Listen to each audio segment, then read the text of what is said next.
Isa sa mga pinakadinarayong bayan sa Bohol ang Panglao Island. Dito kasi matatagpuan ang ilan sa mga ipinagmamalaki nilang white sand beaches at world-class diving sites.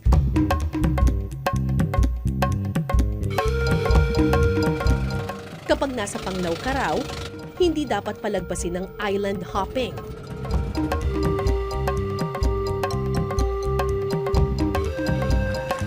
It's 10 o'clock in the morning. Usually, low tide dito sa Panglao kapag umaga.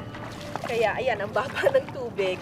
Papunta tayo ngayon dun sa isa sa mga isla nila dito na yung kung tawagin natin lulubog lilitaw. Kasi kapag low tide, lumilitaw siya. Tapos kapag high tide, mga alas 3, nawawala siya at nilalamon ng dagat. Ang tawag nila dito ay Virgin Island Sandbar. Exciting!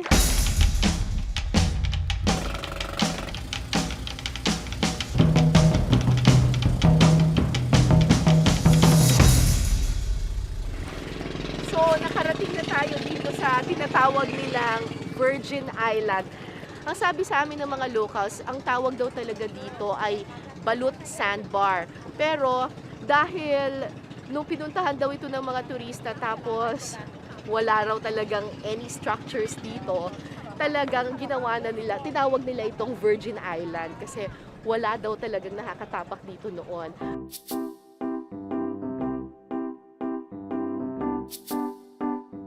Pero ngayon, tingnan nyo naman, oh, parang nagtayo na yung mga mangingisda ng kanilang floating market in a way.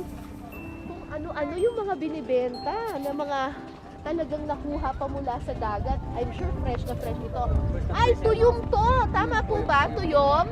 Sea urchin.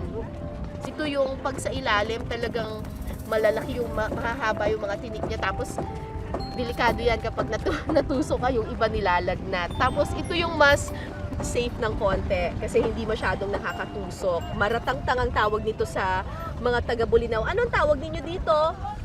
Ha? Swaki. Swaki! Swaki! Ang ilang seafood, kakaiba at dito ko lang unang nakita. Gaya na lang ng mga naglalakihang alupihang dagat o mantis shrimp. Ang sabi nila pumipitik. Tapos, masakit yun. Masakit po, tatabasin talaga yung ano mo, daliri mo. Pwede pong putulin. Pwede pong putulin yung daliri niya. Para kasi lagari yung ano. Yung Parang lagari ang galamay niya ay Pakita mo, pakita mo. parang lagari. ito po. Isa daw. Parang lagari yung Po, mahaba Pag po yan. pumipitik yan talaga puto din. Oh my gosh, talaga? Mahaba talaga. Ito po, yung mahaba na yan, kapatulis. Bakit naman yan ang kinukuha ninyo? Delikado pala yan. Ay, binibitag po kasi yan eh. Ginagamitan ng nylon. Sa ilalim ng butas niya, yung bahay niya.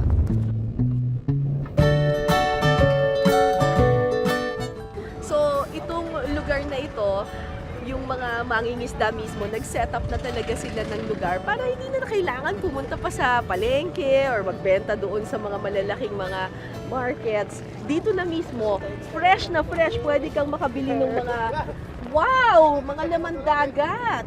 Ito ay sugpo. Talaba, oyster, oo. Pugita ito, no? Pugita. Tapos abalone. Ay, abalone. Ang mahal nito. Nung nagpunta ako noon sa China, sinasama nila ito doon sa very, very, very, very expensive soup nila, itong abalone. At talagang, sabi nila, it's one of the most expensive soups in the world because marami siyang mga iba't ibang ingredients at kasama dun sa mga ingredients na primera klase ay yung ganito, abalone. Dito, ang tawag abalone din. O Abalone may din. tawag ang mga Kapinan. Bohol? Ha? Kapinan. Kapinan. Magkano yung ganito? Depende ma'am kung kapag yung mga Chinese bibili namin or yung mga tourist talaga, Oo. binta namin ng ganyan, mga 200 per one. Pero Ano, kapag 200? 200 per one piece. Per Ha? one. Isang piraso, 200? Opo. Bakit ba ang mahal-mahal nito? Mahirap ba itong kunin? Opo. Nasa ilalim ng bato yan. Uy, ano ito? Saang? Oo. Buhay. Buhay ito. Ayun. Nakakain na ako ng ganito sa summer noon. Ay, si cucumber. Si cucumber, oo. Naghuli ako ng ganito sa Giwan, Eastern Samar. Naku, alam nyo, madali lang kunin yan, yung mga sea urchin. Yun nga lang, naglalabas yun ng dagta. Diba? Tapos malagkit sa kamay. Oo.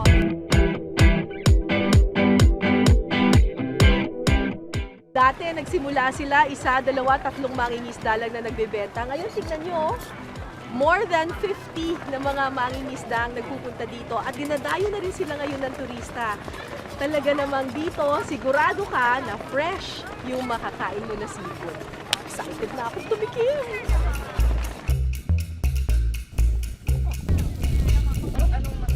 You try? Thank you. 这是什么？ Marunong ka na mag-Chinese? Okay lang ma. Bakit marunong ka na? Tagal ng pagkatagal. 岛屿 Ha? Sobrang tagal na Kasi karaniwan ba mga Chinese ang pumupunta dito? So marunong ka na magsalita? Korean, Chinese. 海螺炒加工的加工 Ano sinasabi mo ano po Korean? ma'am lulutuin doon fried po Paano mo natutunan dyan? experience lang po rin Paano nga ulit yun? Ano sinabi mo sa kanya? ano po Hindi, sa Chinese. Ano sabi niyo? yung Chinese po pagluto ano chow Chow. Chow. Chow. Kailangan Chow da. ganun. Chow da. Cow Ganun. yung cow da is ano ihaw Chow da, Yung- kauda. yung chow da is fried Fried. Oo. Tapos yung kauda, ano po ihaw.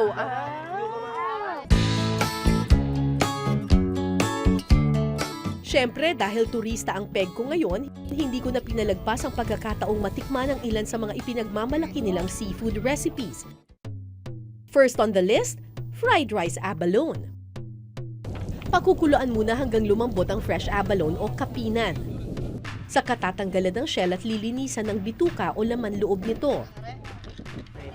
Nakakatuwa dito kasi talagang parang yung mga the usual na mga paluto na nakikita natin sa mga dampaan, ganyan.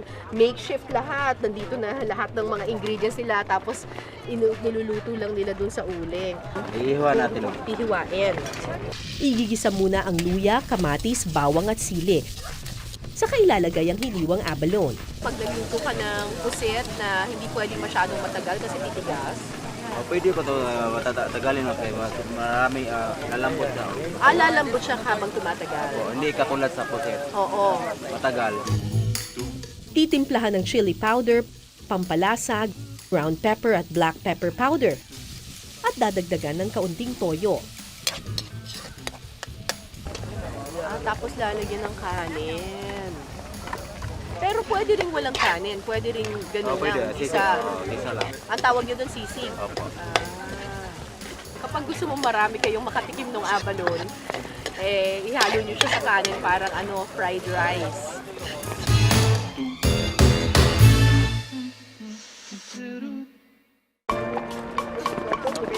Uy, sarap ha? At saka malambot pa rin siya. Walang lansa. Kasi nilagyan natin ng ng luya. Yung texture ng abalone para siyang may pagka-squid pero mas malambot.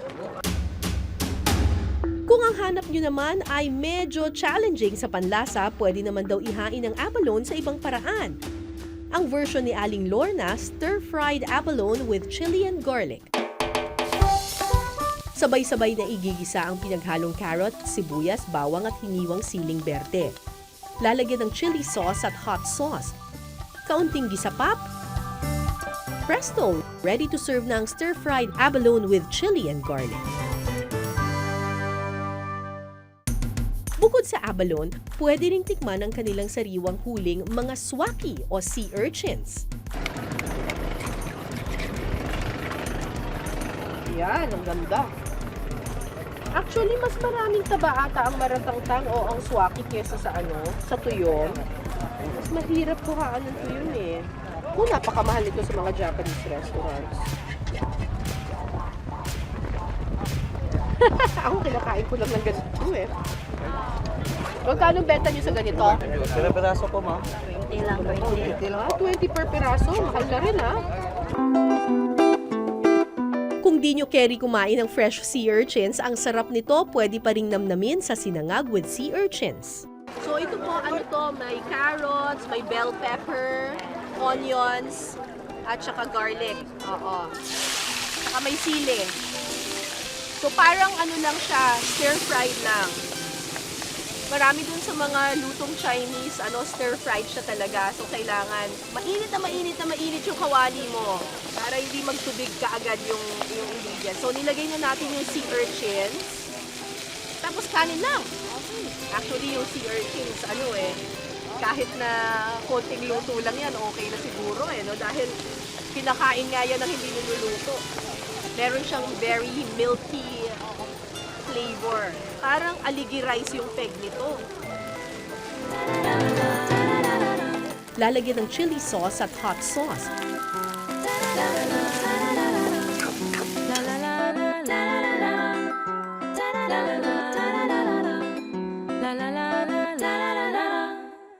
So, meron na tayong ulam na stir-fried abalone. Meron pa tayong kanin na sea urchin fried rice. First time ko to.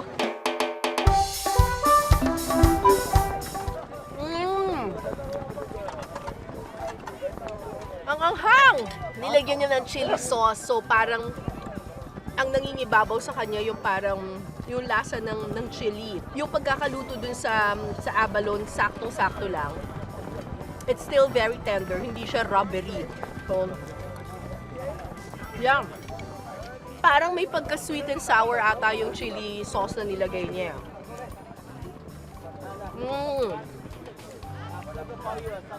Parang naparami ng chili sauce. So, hindi ko masyadong nalalasahan yung sea urchin.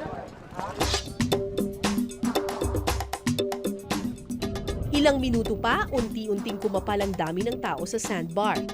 Mapalokal man o dayuhang turista. Patunay lang na dinarayo na talaga ang buhanginang ito para sa naiibang dining experience sa gitna ng dagat. Ano to? Tapos, nilalagyan lang ng Pwede matikman yan. Paano mo malalaman luto na? Natuyo na yung Pag natuyo ang... may mantika siya. Pero konti lang para hindi dumikit yung laban. Okay.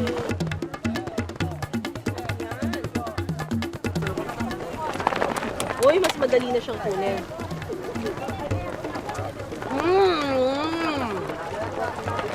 Ito yung sea urchin na gusto natin. Panalo to. Yung pagkakaluto sa kanya, ihaw lang kasi talaga eh. So, lasang-lasa mo pa yung dagat. Pero, nai-enhance na siya nung lasa nung ginisang gulay.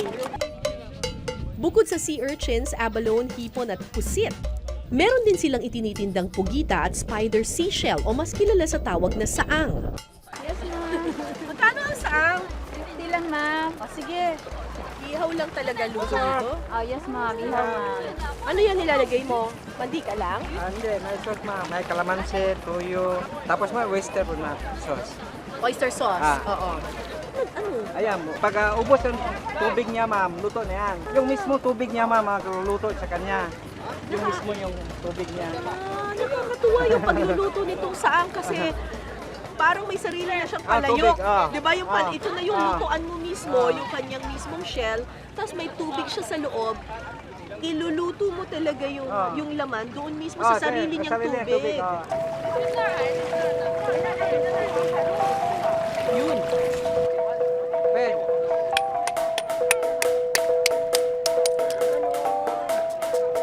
Uy! Yan pala yun! Ito yung talagang kalamansi lang yung seasoning niya. Walang nilagay na kahit ano, hindi rin siya.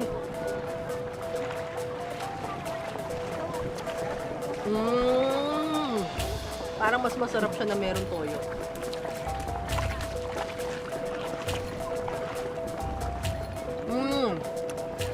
Parang kapareho siya ng pusit pero may manamis-namis siyang flavor.